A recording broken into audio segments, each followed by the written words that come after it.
Y'all, I told you I would be peeing my pants, and I am peeing my pants.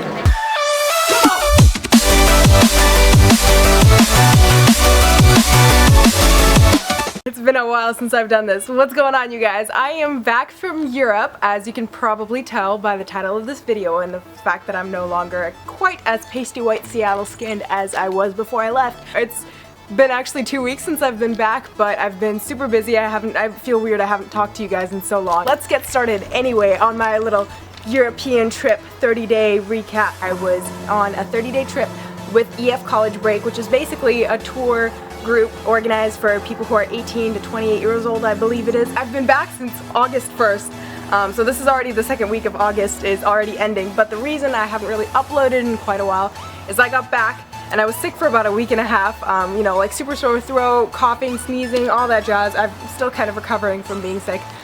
Still really jet lagged. I was actually apartment hunting for the last week and a half, driving back and forth between downtown Seattle and here. I actually found an apartment, which I'm super excited about. We're gonna be moving there September 4th. Actually, before I get too much into it, I'm actually gonna show you guys, start playing right here, all the different pictures and videos that I took in Europe. Before coming to this trip, I didn't know anybody on there. We had about 36 people, I want to say, plus our tour director, and they do all sorts of tours everywhere. Would definitely recommend looking into the website. Getting back from my trip, I have a few tips, tricks, lessons learned to share with you guys, because I was going on this trip not counting macros, trying to eat intuitively. It was definitely a really big test. Learned lots of things, definitely got fluffier. I don't know if you can tell or not, I was definitely kind of, you know, really insecure getting back to it. Gained a little bit of weight, not muscle mass, obviously. I trained, well, probably I want to say six or seven times total on the trip for about 15 to 20 minutes each. Didn't really have much time to work out. Did not eat as intuitively as I had hoped, but I definitely learned a lot of lessons. In terms of not eating intuitively, most of the time we ate in groups and most of the time we ate in social situations, and I think it's a lot harder to cue into your hunger and satiety levels when you're in a group.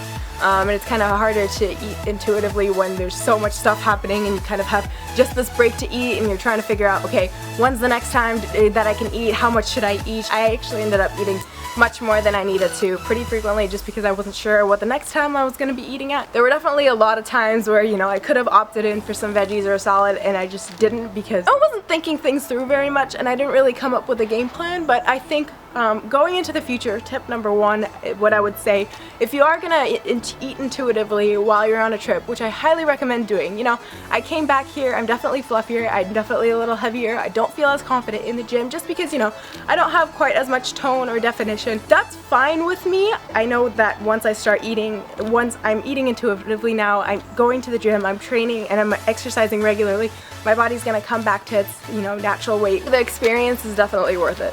What is it to lose a few pounds versus going on this amazing trip to Europe? So I would highly recommend it. If you're worried that you're gonna gain a little bit of weight, don't sweat it too much. Like that happens, life happens. This is really a once in a lifetime opportunity. I would definitely take it. Just be a little more deliberate and kind of have more of a game plan once you actually go in. So tip number one for actually eating intuitively is, I would say, I think when you're traveling it's a lot easier to like forget that you're hungry or forget that you're full and just kind of keep eating. What I wish I had done is, instead of just kind of going in every day and kind of eating and not really keeping track of things and a lot of times eating mindlessly, carry a little notepad maybe with you and write down the times that you ate and then how you felt afterwards. So maybe how you started at the beginning of the meal, you know, what was your hunger level then and what was it ending, so that you can kind of keep track and start noticing patterns of when you're hungry, what you're hungry for, when you're overeating, when you're undereating. It doesn't need to be a super long lengthy journal, you know, you want to be enjoying your vacation, but I definitely would keep track somewhere else, and that's what I'm actually going to start doing now, just to kind of keep track of what I'm eating and how I'm feeling and maybe why I'm eating and keeping track of patterns. Lesson number two, in terms of intuitive eating, your vacation in Europe is not the time and place to be indecisive or try to find the perfect food. I was really indecisive on this trip. I was trying to, you know, cue in perfectly and find, you know, what is the perfect thing that I want to eat right now. And a lot of times it caused me more stress than it did good. Learn to be okay with the fact that not every single meal is going to be perfect. Lesson number three, water, and more water. Water is your best friend. Do not get dehydrated. Buy water. Refill your water bottle everywhere you can possibly go. If you go into a restaurant, Before you leave, ask the bartender if they could fill it up with water or something like that. Bartenders most of the time are willing to fill your water bottle if you buy something as well. Keep hydrated.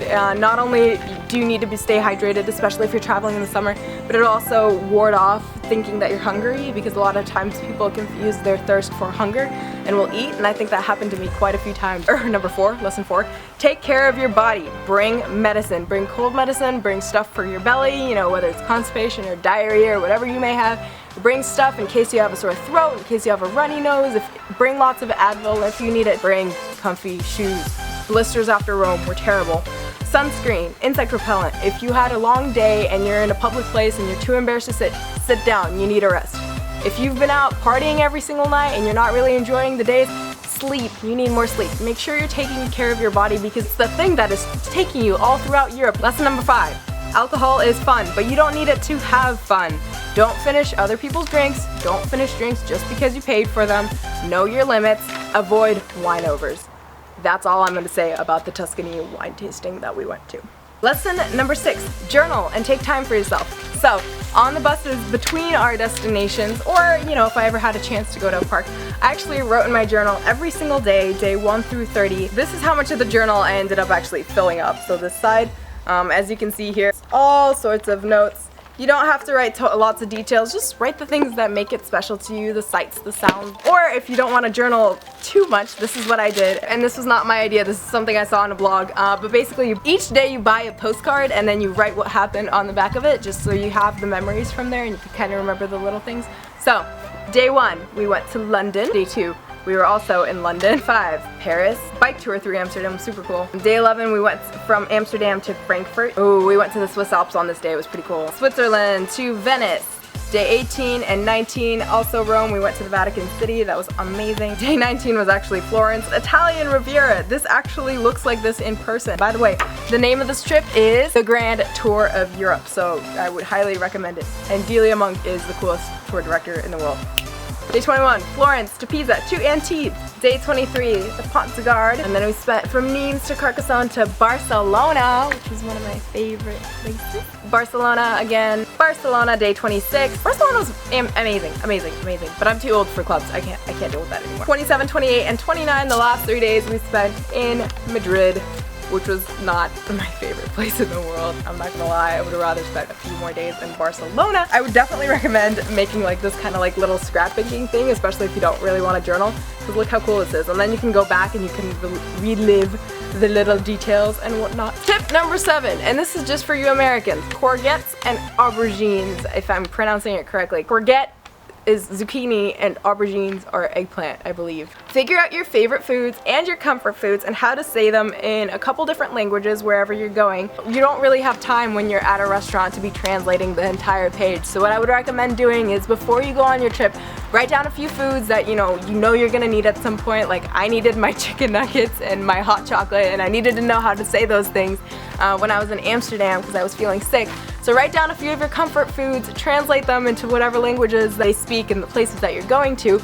Write those things down in your phone. Also write down things, whatever you want to try in the other languages as well that are appropriate to the nation. Just so that way, when you go to the place, you're not sitting there and, you know, trying to translate. That sounds like it'd be really convenient, but it's total mess. You want to have a few things that you're going to try, a few things on your bucket list, and when you see it on the menu, just get that instead of, you know, sitting there and trying to figure out, okay, what is all this French stuff? How do I make Google Translate? Don't try to rely too much on translator apps or anything like that. Just have a few things handy ahead of time just so you can reduce the stress while you're actually making decisions to eat. Tip number 8, accept that your diet is not going to be perfect. It's really difficult to get protein in Europe for some reason. There are not very many protein bars, not very many protein shakes in the places that I went to. You rarely have half-fat, low-fat, you know, low-calorie options unless you go to a supermarket and you can tell. You know, and the places that you go to may have them, but good luck trying to figure it out and read it in another language if you don't speak that language. In the States, we have a lot more diet-friendly, macro-friendly things than they do in Europe. So accept the fact that your cappuccino or your latte or whatever you're getting, it might be full fat, might be 2% instead of 0%, or cashew milk or whatever you're used to. Your yogurt more, maybe just carbs. It may not have as much protein as you're used to. They may not have eggs for breakfast. You'll be tempted to order what you know or what you're familiar with. That's why it's kind of important to come in prepared. Come in knowing what some of the volume foods are and what some of the foods that will make you feel good afterwards. You know, if you're gonna go to the French Riviera, you might not want to be eating pasta right before you throw on a bikini and go swimming. Or you might want to do that because friggin' body acceptance and yay. But for me personally, I did not feel very good eating pasta and then going swimming. You know what I'm saying. Be kind of logical about it. You don't need to eat pizza and pasta for every meal while you're in Italy. I may or may not have done that. You don't need to enjoy everything at the same time because you also want to be feeling good as you're going about your day. But you know, if that full fat cappuccino is what you're gonna enjoy, do it. That's what I did. I kind of wish I had balanced it out a little bit more, but lessons learned. Keep in mind that your diet is not gonna be perfect. Every meal experience isn't gonna be incredible. Sometimes you're gonna be eating just, you know, gas station sandwiches. Sometimes you might be eating 4-course Italian dinners with opera singers serenading you. So it's gonna be very different. Don't expect everything to be perfect. And do come prepared with a few foods translated in the way that you need them to, just so that you can have both a good eating experience and a good I have energy and feel confident and am full and satisfied instead of weighed down with a bunch of pasta and wine. A few things you can do in terms of diets and in terms of intuitive eating.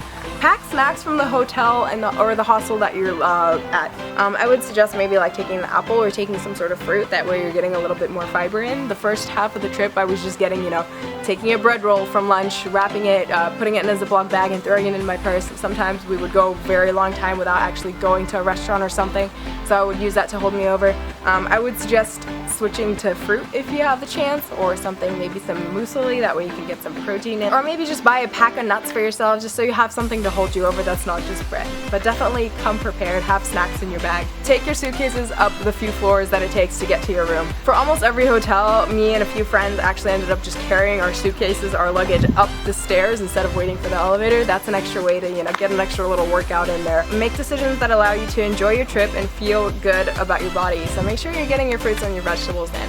I had one meal in Rome after going to a museum that I got spaghetti bolognese, and then on the side I got a bunch of these veggies. I got eggplant, zucchini, peppers, carrots, just a huge side of these veggies in a bread roll. And you know, at that time, I had gone so long without eating anything fresh, any veggies, because I didn't know what they were in other languages, and it was just easier to order pasta or pizza. Those vegetables were the best thing I had tasted that day, and my body needed it, and I felt that much better. In Barcelona, I went to the big market in Barcelona, best tasting fruits in the world, and it just, you know, it felt good after I ate those things. Take care of your body. You know, sometimes your body needs pasta, but not necessarily every day for every meal. Make sure you're balancing it out with other things. Make sure you're making decisions that are gonna satisfy your sweet tooth or your cravings or whatever, but also will make you feel good and will give you a good amount of energy and will, you know, give you the nutrition that you need to go about your journey. If you overate after one meal, don't beat yourself up about it too much. Just try to figure out, why did I do it? Did I eat too much because I was drunk and I was just eating off of people's plates? Or was I, you know, stress eating because I was trying to figure out what bus to catch to get to this other museum or beach that I'm going to? Or was I just not paying attention to my food and eating mindlessly because I was talking to other people? And that's fine. Just, you know, if you make food decisions that don't make you feel very good, make sure you reflect on them and take that lesson away from it. Don't beat yourself up about it. My most important tip: don't spend your vacation worrying about losing muscle or putting on weight. Things might happen. You might lose weight, you put on weight. When you get back to the state, wherever you live at, don't worry, things will even out. Just don't spend your vacation worrying about these things and worrying about your own body. And don't spend time comparing yourself to other people. Don't spend time fretting over gaining weight or losing muscle. Allow yourself to enjoy the food there, enjoy your time there, enjoy the alcohol and wine or whatever it may be there, but also treat your body well. Don't stress about it too much. Things will even out when you get back from the States. I hope you guys enjoyed those photos.